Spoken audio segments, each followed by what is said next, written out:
Welcome to Pod Selthoth, a Lovecraft book club. I'm your host and reader, Todd Beardsley, and today I'll be reading H.P. Lovecraft's The White Ship, which was first published in the November 1919 issue of the United Amateur. As this is a horror podcast, it may not be for everyone. Specifically, this story contains descriptions of fanciful, far-off lands, a celestial bird of impossibly beautiful plumage, the river Narg, a city paved with bones, and the rejection of paradise. If these elements are likely to disturb you, voyage no further with this episode.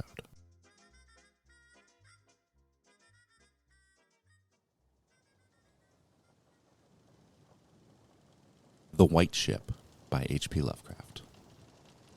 I am Basil Elton, keeper of the North Point light that my father and grandfather kept before me. Far from the shore stands the gray lighthouse, above sunken, slimy rocks that are seen when the tide is low, but unseen when the tide is high. Past the beacon for a century have swept the majestic barks of the seven seas. In the days of my grandfather there were many. In the days of my father, not so many. And now there are so few that I sometimes feel strangely alone, as though I were the last man on our planet. From far shores came those white-sailed argosies of old, far from eastern shores where warm suns shine and sweet odors linger about strange gardens and gay temples. The old captains of the sea came often to my grandfather and told him of these things, which in turn he told to my father, and my father told to me in the long autumn evenings when the wind howled eerily from the east. And I have read more of these things, and of many things besides, in the books men gave me when I was young and filled with wonder. But more wonderful than the lore of old men and the lore of books was the secret lore of the ocean. Blue, green, gray, white, or black, smooth, ruffled, or mountainous, that ocean is not silent. All my days I have watched it and listened to it, and I know it well. At first it told me only the plain little tales of calm beaches and near ports, but with years it grew more friendly and spoke of other things, of things more strange and more distant in space and in time.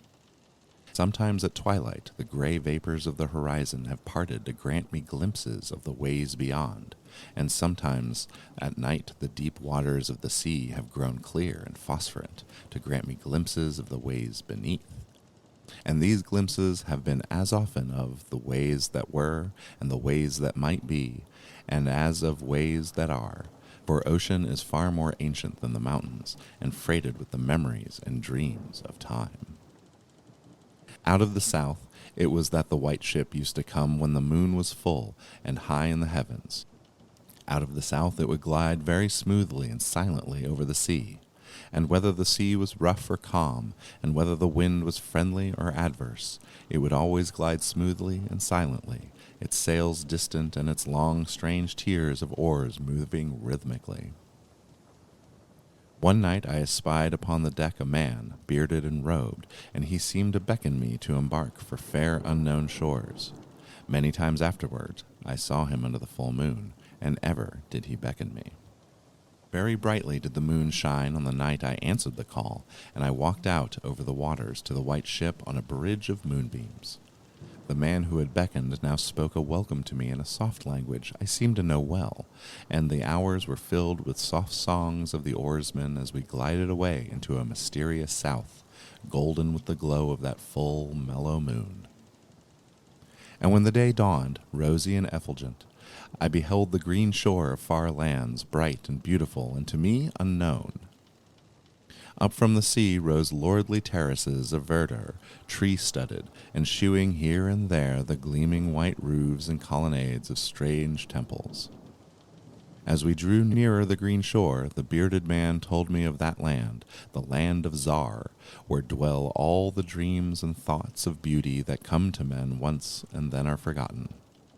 And when I looked upon the terraces again, I saw what he said was true, for among the sights before me were many things I had once seen through the mists beyond the horizon and in the phosphorescent depths of the ocean.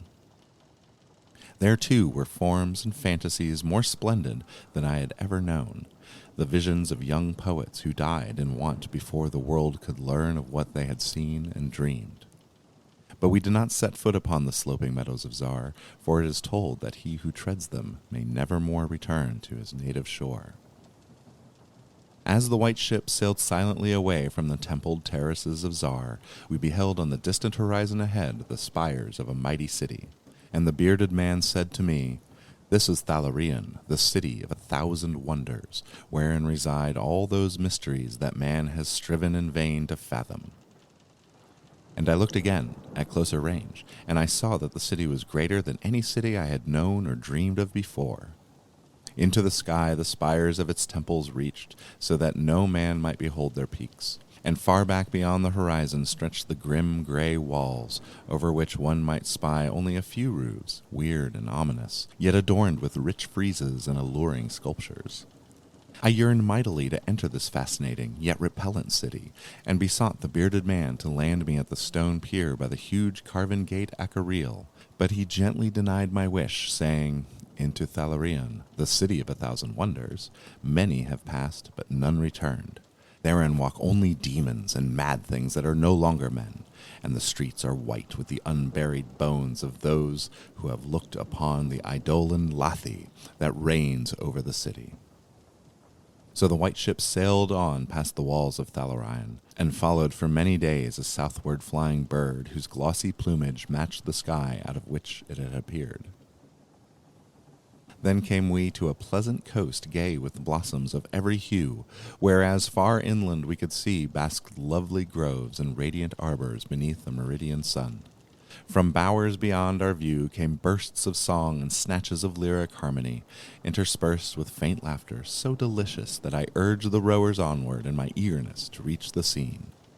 And the bearded man spoke no word, but watched me as we approached the lily-lined shore.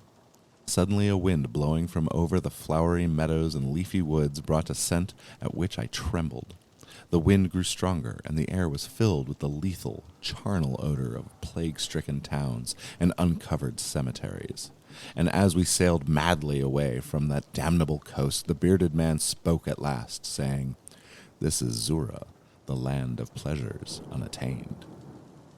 So once more the white ship followed the bird of heaven over warm blessed seas fanned by caressing aromatic breezes. Day after day and night after night did we sail, and when the moon was full we would listen to soft songs of the oarsmen, sweet as on that distant night when we sailed away from my far native land. And it was by moonlight that we anchored at last in the harbor of Sona Nil, which is guarded by the twin headlands of crystal that rise from the sea and meet in a resplendent arch. This is the land of fancy, and we walked to the verdant shore upon a golden bridge of moonbeams. In the land of Sona Nil there is neither time nor space, neither suffering nor death, and there I dwelt for many eons. Green are the groves and pastures, bright and fragrant the flowers, blue and musical the streams, clear and cool the fountains, and stately and gorgeous the temples, castles, and cities of Sona Nil. Of that land there is no bound, for beyond each vista of beauty rises another, more beautiful. Over the countryside and amidst the splendor of cities rove at will the happy folks, of whom all are gifted with unmarred grace and unalloyed happiness. For the eons that I dwelt there, I wandered blissfully through gardens where quaint pagodas peep from pleasing clumps of bushes, and where the white walks are bordered with delicate blossoms. I climbed gentle hills from whose summits I could see entrancing panoramas of loveliness, with steepled towns nestling in verdant valleys, and with the golden domes of gigantic cities glittering on the infinitely distant horizon. And I viewed by moonlight the sparkling sea, the crystal headlands, and the placid harbor wherein lay anchored the white ship. It was against the full moon one night in the immemorial year of Tharp that I saw outlined the beckoning form of the celestial bird, and felt the first stirrings of unrest. Then I spoke with the bearded man, and told him of my new yearnings to depart for remote Cathora, which no man hath seen, but which all believe to lie beyond the basalt pillars of the west. It is the land of hope, and in it shine the perfect ideals of all we know elsewhere, or at least so men relate. But the bearded man said to me, "Beware of those perilous seas wherein men say Cathuria lies. In Sonanil there is no pain nor death, but who can tell what lies beyond the basalt pillars of the west?" Nonetheless, at the next full moon, I boarded the white ship, and with the reluctant bearded man left the happy harbor for untraveled seas. And as the bird of heaven flew before, and led us toward the basalt pillars of the west, but this time the oarsmen sang no soft songs under the full moon. In my mind I would often picture the unknown land of Cathuria, with its splendid groves and palaces, and would wonder what new delights there awaited me. Cathuria, I would say to myself, is the abode of gods and the land of unnumbered cities of gold. Its forests are of aloe and sandalwood, even as the fragrant groves of Camorin, and among the trees flutter gay birds sweet with song. On the green and flowery mountains of Cathuria stand temples of pink marble, rich with carven and painted glories, and having in their courtyards cool fountains of silver, where purl with ravishing music the scented waters that come from the grotto-born river Narg. And the cities of Cathuria are cinctured with golden walls, and their pavements are also of gold. In the gardens of these cities are strange orchids and perfumed lakes whose beds are of coral and amber. At night the streets and gardens are lit with gay lanthorns fashioned from the three-colored shell of the tortoise, and here resound the soft notes of the singer and the lutenist. And the houses in the cities of Cathuria are all palaces, each built over a fragrant canal bearing the waters of the sacred Narg. Of marble and porphyry are the houses, and roofed with glittering gold that reflects the rays of the sun and enhances the splendor of the cities as blissful gods view them from distant peaks. Fairest of all is the palace of the great monarch Dorieb, whom some say to be a demigod and others a god. High is the palace of Dorieb, and many are the turrets of marble upon its walls. In its wide halls many multitudes assemble, and here hang the trophies of the ages. And the roof is of pure gold, set upon tall pillars of ruby and azure, and having such carven figures of gods and heroes that he who looks up to those heights seems to gaze upon the living Olympus. And the floor of the palace is of glass, under which flow the cunningly lighted waters of the Narg, gay with gaudy fish not known beyond the bounds of lovely Cathuria. Thus I would speak to myself of Cathuria, but ever would the bearded man warn me to turn back to the happy shores of Sonanil, for Sonanil is known of men, while none hath ever beheld Cathuria. And on the 31st day that we followed the bird, we beheld the basalt pillars of the west. Shrouded in mist they were, so that no man might peer beyond them or see their summits, which indeed some say reach even to the heavens. And the bearded man once again implored me to turn back, but I heeded him not, for from the mists beyond the basalt pillars I fancied there came the notes of a singer and lutenist, sweeter than the sweetest songs of Sonanil, and surrounding mine own praises, the praises of me, who had voyaged far under the full moon and dwelt in the land of fancy. So to the sound of a melody the white ship sailed into the mist betwixt the basalt pillars of the west. And when the music ceased and the mists lifted, we beheld not the land of Cathuria, but a swift-rushing, resistless sea, over which our helpless bark was borne toward some unknown goal. Soon to our ears came the distant thunder of falling waters, and to our eyes appeared on the far horizon ahead the titanic spray of a monstrous cataract, wherein the oceans of the world drop down into abysmal nothingness. Then did the bearded man say to me with tears on his cheek, "We have rejected the beautiful land of Sonanil, which we may never behold again. The gods are greater than men, and they have conquered." And I closed my eyes before the crash that I knew would come, shutting out the sight of the celestial bird which flapped its mocking blue wings over the brink of the torrent. Out of that crash came darkness, and I heard the shrieking of men and of things which were not men. From the east tempestuous winds arose and chilled me as I crouched on the slab of damp stone which had risen beneath my feet. Then, as I heard another crash, I opened my eyes and beheld myself upon the platform of that lighthouse from whence I had sailed so many eons ago. In the darkness below there loomed the vast, blurred outlines of a vessel breaking up on the cruel rocks, and as I glanced out over the waste, I saw that the light had failed for the first time since my grandfather had assumed its care.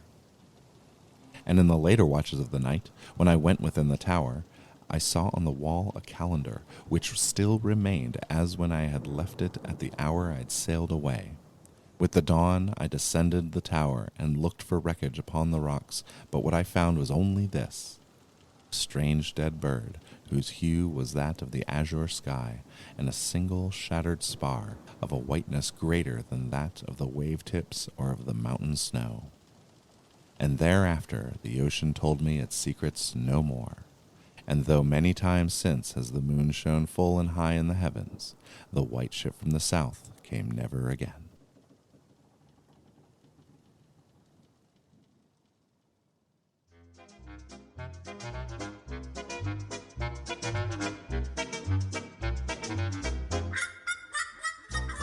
This has been The White Ship by H.P. Lovecraft.